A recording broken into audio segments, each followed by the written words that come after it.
গাজায় ইসরায়েলি আগ্রাসনে ঝরল আরও ২৯ প্রাণ। মাথা ব্যথা নেই আরব দেশগুলোর, উল্টো সৌদি আরবের ডিজে পার্টি কাতারে হয়ে গেল আতশবাজি উৎসব।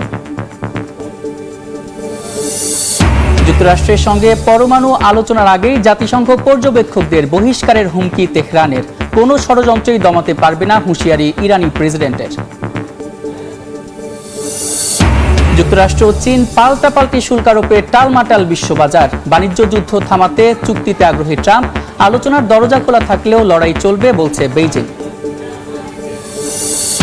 নিউ ইয়র্কের সৌন্দর্য দেখতে গিয়ে হাডসন নদীতে বিধ্বস্ত হেলিকপ্টার। একই পরিবারের ৫ জন নিহত, প্রাণ গেছে পাইলটেরও। দুর্ঘটনার কারণ খতিয়ে দেখছে কর্তৃপক্ষ। এবং ভারী বৃষ্টি ও বজ্রপাতে ভারতের বিহারে ৮০ জনের মৃত্যু। ক্ষতিগ্রস্ত ঘরবাড়ি, ফসলি জমি। ঝড়ের আঘাতে নেপালে ২ দিনে কয়েক জনের প্রাণহানি। গাজায় ইসরায়েলি সামরিক অভিযানে আরও ২০ জন নিহত হয়েছেন।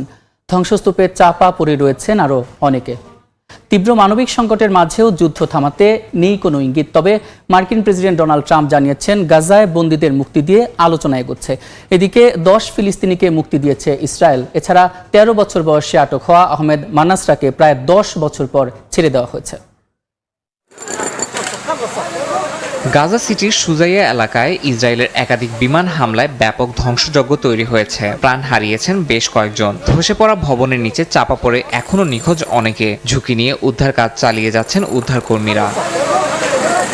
দক্ষিণ গাজায় ইসরায়েলি বাহিনীর হামলাকে গণহত্যা হিসেবে বর্ণনা করেছে হামাস। রাফা অঞ্চলে লাগাতার বিমান হামলা এবং অবকাঠামো ধ্বংসের কঠোর সমালোচনা করেছে স্বাধীনতাকামী সংগঠনটি। তারা বলছে এসব হামলা সাধারণ মানুষকে নিশানা করে চালানো হচ্ছে। এদিকে ফিলিস্তিনকে রাষ্ট্র হিসেবে স্বীকৃতির বিষয়ে ফ্রান্সের ঘোষণাকে স্বাগত জানিয়েছে ফিলিস্তিনি কর্তৃপক্ষ। তারা বলছে ২ রাষ্ট্র সমাধান রক্ষায় এটি একটি গুরুত্বপূর্ণ পদক্ষেপ। এদিকে গাজায় হামাসের হাতে জিম্মি হওয়া ব্যক্তিদের মুক্তি নিয়ে আলোচনার অগ্রগতির কথা জানান মার্কিন প্রেসিডেন্ট ডোনাল্ড ট্রাম্প। ইসরায়েল ও হামাস ২ পক্ষের সঙ্গে সমঝোতার চেষ্টা চলছে বলে জানান তিনি। তবে এই আলোচনার প্রকৃতি, সময়সীমা বা সম্ভাব্য শর্ত সম্পর্কে বিস্তারিত কিছু প্রকাশ করা হয়নি।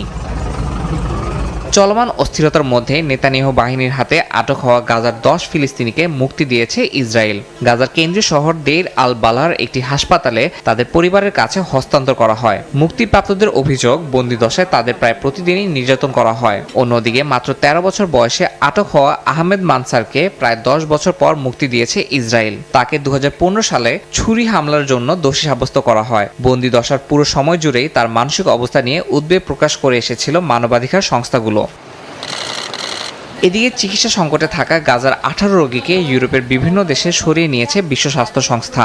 চলমান যুদ্ধের কারণে সংকটাপন্ন রোগীদের বিদেশে চিকিৎসা নেওয়া ছাড়া আর কোনো উপায় নেই বলে জানিয়েছে সংস্থাটি। মাল্টা, নরওয়ে, লুক্সেমবার্গ ও রোমানিয়ায় তাদের উন্নত চিকিৎসার জন্য পাঠানো হয়েছে। তবে এখনও গাজায় ১০,০০০-এর বেশি রোগী রয়েছেন যাদের অবস্থা আশঙ্কাজনক এবং দ্রুত চিকিৎসা সহায়তা প্রয়োজন বলে জানিয়েছে সংস্থাটি। যুক্তরাষ্ট্রের সঙ্গে পরমাণু আলোচনার আগ মুহূর্তে জাতিসংঘ পর্যবেক্ষকদের বহিষ্কারের হুমকি দিল ইরান। কোনো ষড়যন্ত্রই দেশটিকে দমাতে পারবে না বলে সাফ জানালেন প্রেসিডেন্ট মাসুদ পেজেশকিয়ান। ডোনাল্ড ট্রাম্পের সামরিক পদক্ষেপের হুমকির জবাবে আগ্রাসীরা ফেরাউনের মতো সমুদ্রে ডুববে বলে পাল্টা হুঁশিয়ারি দিয়েছে তেহরান।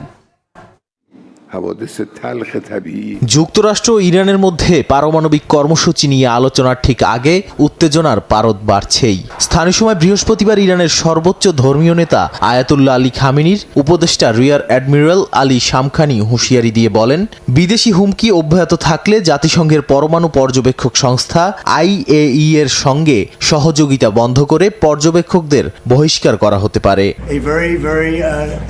এর আগে আলোচনায় সমাধান না এলে ইরানের বিরুদ্ধে সামরিক পদক্ষেপ নেয়ার হুমকি দেন মার্কিন প্রেসিডেন্ট ডোনাল্ড ট্রাম্প। এমন বক্তব্যকে সরাসরি আগ্রাসনের পূর্বাভাস হিসেবে দেখছে তেহরান। পাল্টা জবাবে ইরানের নৌপ্রধান বলেন, যারা হামলার চেষ্টা করবে ফিরাউনের মতো তাদের সমুদ্রে ডুবিয়ে দেয়া হবে। এছাড়া দেশটির প্রেসিডেন্ট মাসুদ পেজেশকিয়ান ইসরায়েল ও পশ্চিমাদের সমালোচনা করে বলেন, কোনো ষড়যন্ত্রই ইরানকে দমিয়ে রাখতে পারবে না। তেহরানের উন্নয়নের পথে কেউ বাধা হতে পারবে না।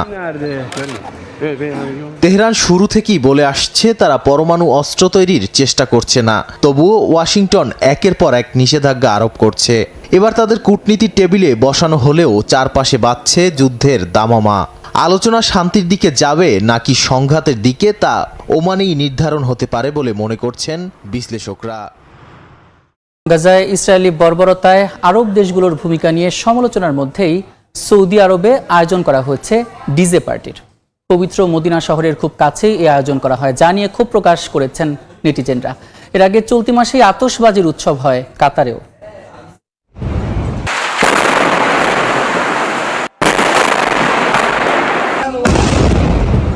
550 দিনের বেশি সময় ধরে জ্বলছে গাজা।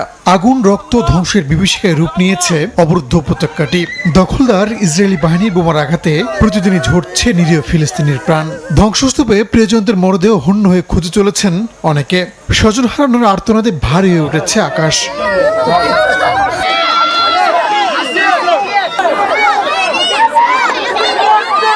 এক মুঠো খাবারের জন্য হাহাকার করছে ছোট্ট শিশুরা। নেই খাবার, পানি, বিদ্যুৎ, প্রয়োজনীয় কাপড়।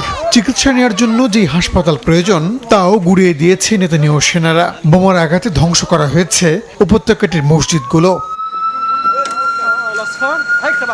নিরীহ ফিলিস্তিনিদের উপর ইসরায়েলি বাহিনীর এমন বর্বরতায় নীরব ভূমিকার জন্য সমালোচিত হচ্ছে মধ্যপ্রাচ্যের মুসলিম দেশগুলো। বাংলাদেশ সহ বিশ্বের বিভিন্ন দেশে যখন ফিলিস্তিনের পক্ষে বিক্ষোভ হচ্ছে, তখন আরব দেশগুলোতে চলছে নাচ, গান আর আতশবাজির উৎসব। চলতি সপ্তাহে সৌদি আরবের আল উলার জাবাল আল ফিলে আয়োজন করা হয় ডিজে পার্টির। বিখ্যাত এলিফ্যান্ট রকের সামনে পাশ্চাত্য সুরে রাতভর নাচ গানে মেতে ওঠে তরুণ তরুণীরা, যা এরই মধ্যে সমালোচনার জন্ম দিয়েছে। সামাজিক মাধ্যমে ক্ষোভ প্রকাশ করছেন নেটিজেনরা। এর আগে চলতি মাসে উৎসবের আলোয় আলোকিত হয় কাতারের আকাশ। ইসরায়েলি বোমার আঘাতে যখন ফিলিস্তিন জ্বলছে, ঠিক তখন আতশবাজি প্রদর্শনে কোটি কোটি টাকা খরচ করেছে দেশটি। লুসাইল শহরের উৎসবে অ্যাক্রোব্যাটিক শো, আতশবাজি ও রাতের আকাশে ড্রোনের সাহায্যে বিভিন্ন আলোর খেলা দেখানো হয়।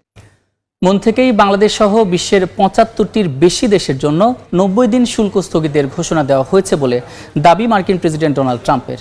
এ নিয়ে সামাজিক যোগাযোগ মাধ্যম ট্রুথ সোশ্যালেও পোস্ট দেন তিনি। তবে মার্কিন সিনেটরদের ধারণা, অন্যান্য দেশের পাল্টা শুল্ক আরোপ, আইন প্রণেতাদের উদ্বেগ, শেয়ার বাজারের প্রভাব, এসব কিছুই এই শুল্ক স্থগিতের সিদ্ধান্তের মূল কারণ। এক প্রতিবেদনে এমন তথ্য জানিয়েছে মার্কিন গণমাধ্যম ওয়াশিংটন পোস্ট।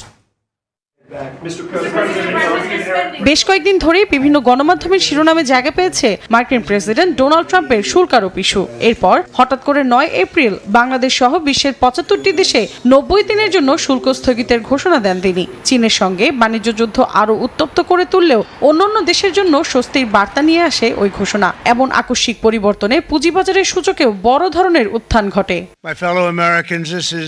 মাত্র এক সপ্তাহ আগে নেওয়া শুল্কনীতি পরিবর্তনের ঘোষণা দিয়ে ডোনাল্ড ট্রাম্প বলেন, মানুষ এটিকে অর্থনীতির ইতিহাসে সবচেয়ে বড় দিন হিসেবে আখ্যায়িত করছে। কয়েকদিন ধরেই তিনি নিজের মত বদলানোর কথা ভাবছিলেন। একসময় দ্রুত এ সংক্রান্ত পরিকল্পনা লিখে ফেলা হয়। এ সিদ্ধান্তে কোনো আইনজীবীর প্রয়োজন পড়েনি, এটি হৃদয় থেকে লেখা হয়েছে বলেও জানান ট্রাম্প। চূড়ান্ত সিদ্ধান্ত ঘোষণার আগে গত মঙ্গলবার রাতে ফক্স নিউজের একটি অনুষ্ঠানে অংশ নেন ট্রাম্প। ওয়াশিংটন পোস্টের প্রতিবেদন অনুযায়ী শন হ্যাটির ওই অনুষ্ঠানের এক পর্যায়ে সিনেটর জন নিলি কেনেডি শুল্ক নিয়ে প্রেসিডেন্টের সঙ্গে সরাসরি কথা বলতে উপস্থাপকের কাছ থেকে বেশ কিছু সময় চান। এ সময় একদল রিপাবলিকান সিনেটরের সঙ্গে প্রায় ঘণ্টাব্যাপী ফোন আলাপ করেন ট্রাম্প। এ সময় বিশ্ববাজারে অস্থিরতা ও বিশ্বজুড়ে ক্রমবর্ধমান মন্দা নিয়ে উদ্বেগ প্রকাশ করেন সিনেটররা। নতুন আরোপিত শুল্ক সহ চীনের ওপর যুক্তরাষ্ট্রের শুল্কের মোট হার এখন দাঁড়িয়েছে 145%। পাল্টা পদক্ষেপ হিসেবে চীন আরোপ করেছে 84% ট্যারিফ। চলমান বাণিজ্য যুদ্ধ থামাতে চীনের সঙ্গে চুক্তি করতে আগ্রহী বলে জানিয়েছেন মার্কিন প্রেসিডেন্ট ডোনাল্ড ট্রাম্প। এদিকে পাল্টাপাল্টি শুল্ক আরোপের সরাসরি প্রভাব পড়ছে বিশ্ববাজারে, বিশেষ করে প্রযুক্তি খাতে। আরও তীব্র রূপ নিয়েছে যুক্তরাষ্ট্র ও চীনের বাণিজ্য যুদ্ধ। আগের 20% ফেন্টালিন সম্পর্কিত শুল্ক সহ চীনের ওপর মোট শুল্কের হার এখন 145%। স্থানীয় সময় বৃহস্পতিবার একথা জানিয়েছে হোয়াইট হাউস। এর মধ্যে দেশটির ওপর নতুনভাবে আরোপিত শুল্ক 125%। পাল্টা হিসেবে যুক্তরাষ্ট্রের পণ্যে 84% শুল্ক বসিয়েছে চীন। এই বাণিজ্য যুদ্ধের মধ্যেই চীনের সঙ্গে বাণিজ্য চুক্তি করতে আগ্রহের কথা জানিয়েছেন মার্কিন প্রেসিডেন্ট ডোনাল্ড ট্রাম্প। স্থানীয় সময় বৃহস্পতিবার মন্ত্রিসভার বৈঠকে সাংবাদিকদের সামনে এ আগ্রহ জানান তিনি। এদিকে চীন জানায় যুক্তরাষ্ট্র নিজেদের সুবিধার জন্য শুল্ককে অস্ত্র হিসেবে ব্যবহার করছে। তবে এ নিয়ে সংলাপের দরজা এখনো খোলা বলে জানিয়েছে চীনের বাণিজ্য মন্ত্রণালয়, কিন্তু প্রয়োজনে শেষ পর্যন্ত লড়বে বলেও জানিয়ে দিয়েছে বেইজিং। দুই দেশের এই পাল্টাপাল্টি পদক্ষেপ বড় ধরনের চাপ সৃষ্টি করছে বৈশ্বিক বাণিজ্যে। বিশেষ করে মার্কিন শেয়ার বাজারে এর প্রভাব স্পষ্ট। বেকায়দায় পড়তে যাচ্ছে প্রযুক্তি খাত। বিশেষ করে অ্যামাজন ও অ্যাপলের মতো কোম্পানিগুলোর শেয়ার এক পর্যায়ে 7% পর্যন্ত পড়ে গেছে। বাজারে অস্থিরতা বৃদ্ধির পাশাপাশি অনিশ্চয়তা দেখা দিয়েছে বিনিয়োগকারীদের মধ্যে। অন্যদিকে আপাতত স্থগিত রয়েছে ইউরোপের সঙ্গে যুক্তরাষ্ট্রের শুল্ক বিরোধ। তবে ওয়াশিংটনের সঙ্গে আলোচনায় সন্তোষজনক অগ্রগতি না হলে পাল্টা ব্যবস্থা নেয়ার হুমকি দিয়েছেন ইউরোপীয় কমিশনের president Ursula von der lane.